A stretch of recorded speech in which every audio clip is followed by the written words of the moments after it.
As a birthday treat, my wife booked a short cruise on the Marco Polo, operated by Cruise Maritime.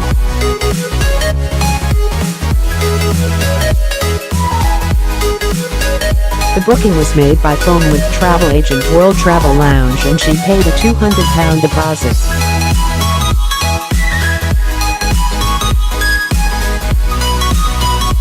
When the paperwork arrived a few days later, it became clear I needed a doctor's certificate saying I was fit to travel, as I have Parkinson's disease.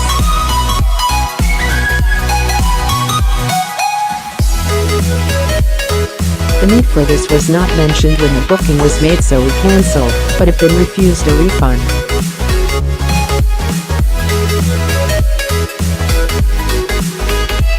The travel agent said there was a recording of the phone booking, and that we agreed verbally to provide a medical certificate.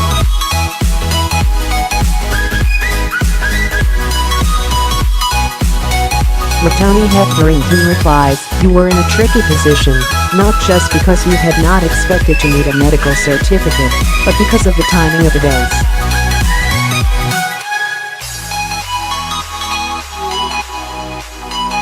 You were due to pay the balance of £418 in June, but you were expected to produce the doctor's certificate in July, while the cruise did not start until late September.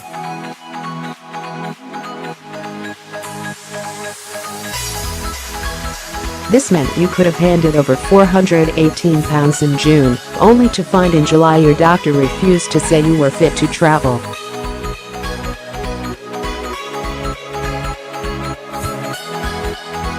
That made paying the balance a gamble, so understandably you cancelled.World Travel Lounge is an established travel agent based in Blackpool, Lancashire, but of course the terms and conditions for booking on the Marco Polo were laid down by the ship's operator, Cruise Maritime.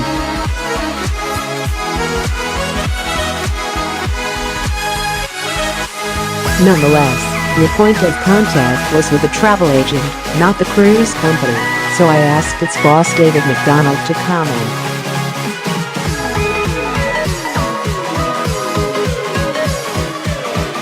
He told me the cruise company's terms and conditions mean deposits are not refundable.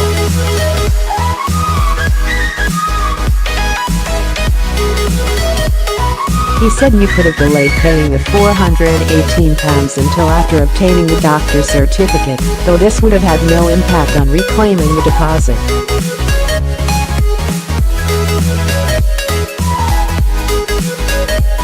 This left one big question unanswered. The agent letter you received requesting proof of fitness to travel was dated on the same day your wife made the phone booking.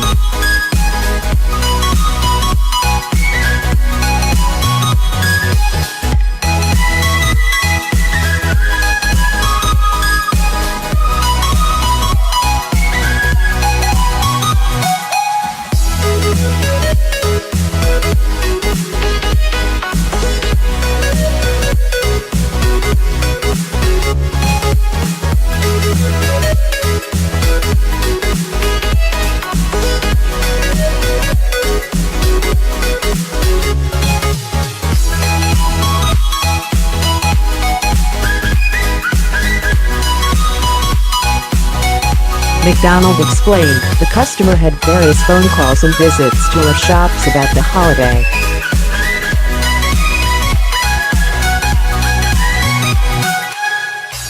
Muddying the waters even further, he added, the customer had friends calling Cruise Maritime direct on their behalf, inquiring about the holiday.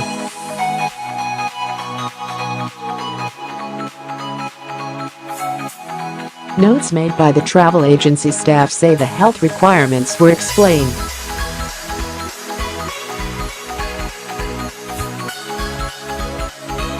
But there is no recording as calls are only recorded at random.Diplomatically, McDonald decided. Although the customer is unable to prove she was not given the information, neither ourselves nor Cruise Maritime are able to provide evidence that she was.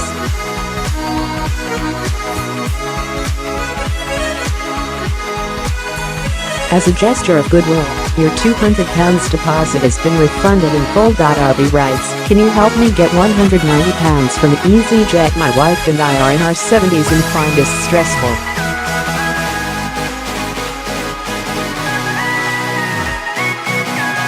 We booked to fly from Edinburgh to Gatwick, but Gatwick was closed, and the flight was diverted to Luton.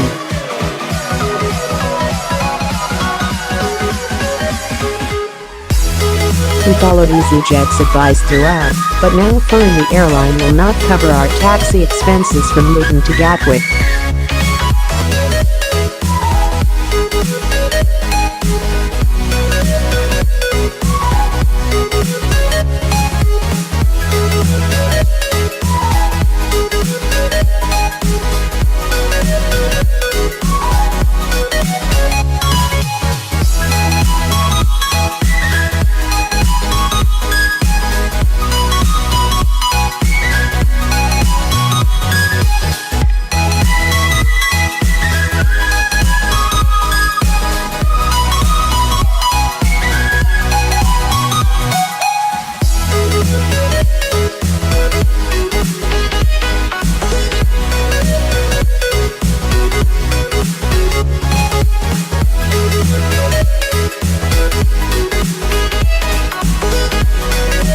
I asked the airline to look into what you've told me, and easyJet insists it had its own cabs waiting.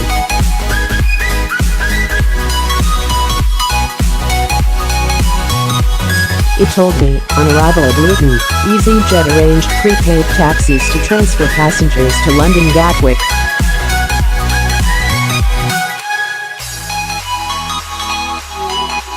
Mr. B made his own travel arrangements. The good news is that easyJet will pick up the bill after all.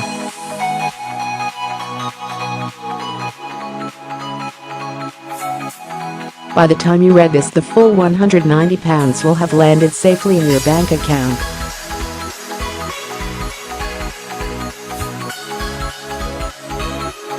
If you believe you are the victim of financial wrongdoing, write to Tony Hetherington at Financial Mail, 2 Derry Street, London W85TS, or email Tony.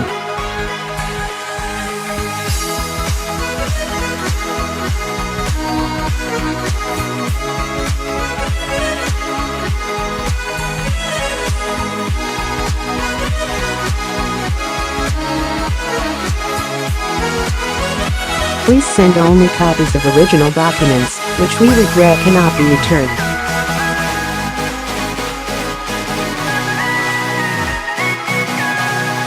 G.S. writes, when my mother died, I sold her premium bonds and transferred the money to her HSBC account, so funds were in place for funeral expenses.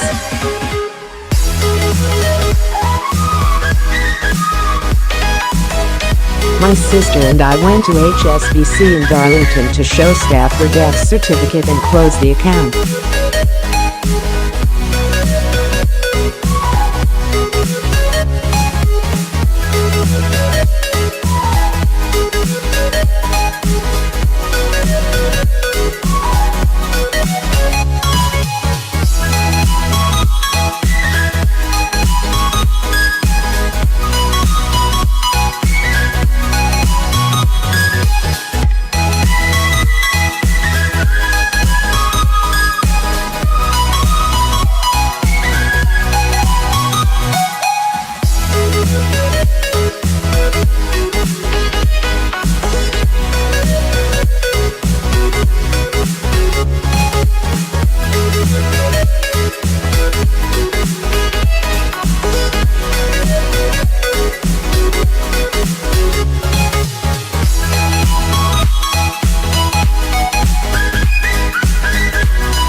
Not good enough. HSBC wanted it in writing from National Savings. When had obliged, and your sister took the letter to HSBC, she found all the documents you had produced to prove your identity had disappeared from the bank systems.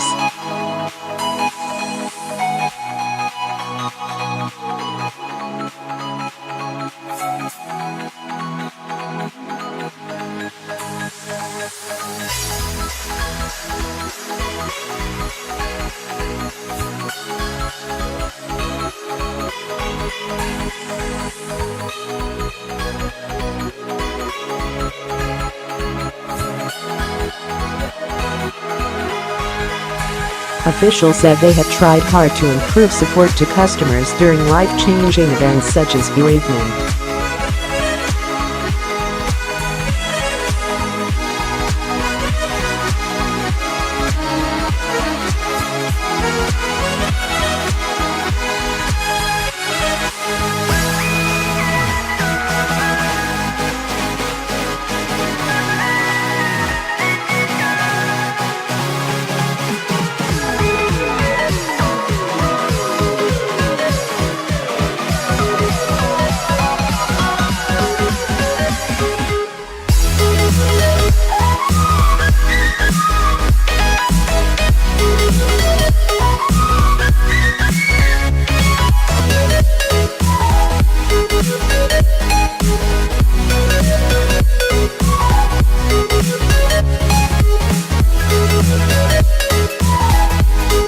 But when you tried to do this, Barclays said it could not trace any such dormant account.